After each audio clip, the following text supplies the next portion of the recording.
الأسبوع الماضي إدارة سجن الحائر سوت حفل زفاف لأحد النزلاء الموقوفين بسبب قضية إرهاب.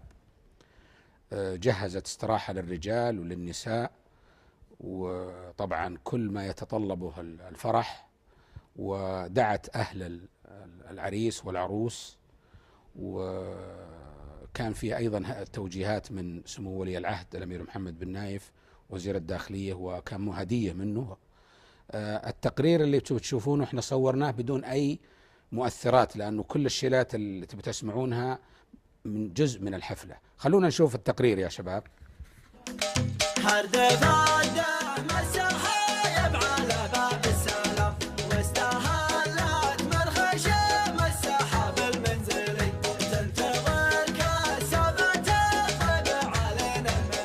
طلب منا أنه يتزوج، وافقنا على زواجه وقلنا عسى أن يكون فيها خير لنا وله، لأن الزواج ربما يكون يساعده على الاستقامة والهداية إن شاء الله، كونه يوقف في صف أهله وصف وطنه وصف مليكه.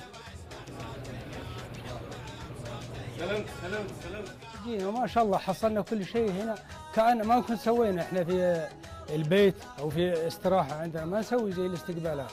مدير السجن، زملاء العسكر من البوابة الأولى إلى هنا كانوا يعني قمة في الترحيب وفي الاستقبال وفي كل ما يهمنا.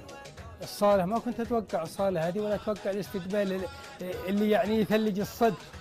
كل شيء ما جبنا شيء إلا ملابسنا، وهذا شيء يعني لا تجده في أي دولة. الله أكبر لا دعانا الموت جينا الله أكبر كلنا فدوى التراب بلادي الله أكبر. زواج الليلة غير، وزواج الليلة مختلف فعلا. يعني حضرت زواجات في فنادق، حضرت زواجات شعبية وأهلية وحضرية وفي البادية، لكن هذه الليلة سعداء جدا، فرحين جدا. ألسنة جميع الناس وأنا على رأسهم تلهث بالشكر لله أولا، ثم لهذه القيادة، ثم لوزارة الداخلية بجميع شرائحها، وأيضا العاملين في هذا الصرح الإصلاحي. أنا لا أقول سجن، الصرح الإصلاحي.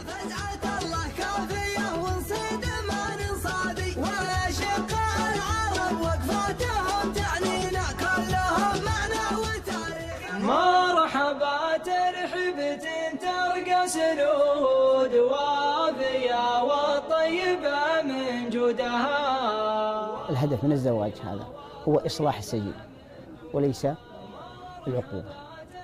السجن دائما يهدف إلى الإصلاح وليس إلى العقوبة.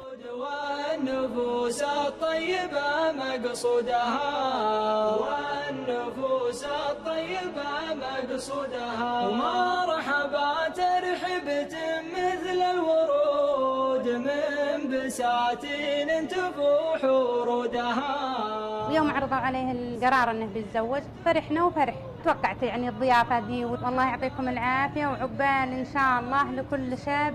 والله ان شاء الله ان ربي يصلح حاله يا ولدي، هو شباب المملكة.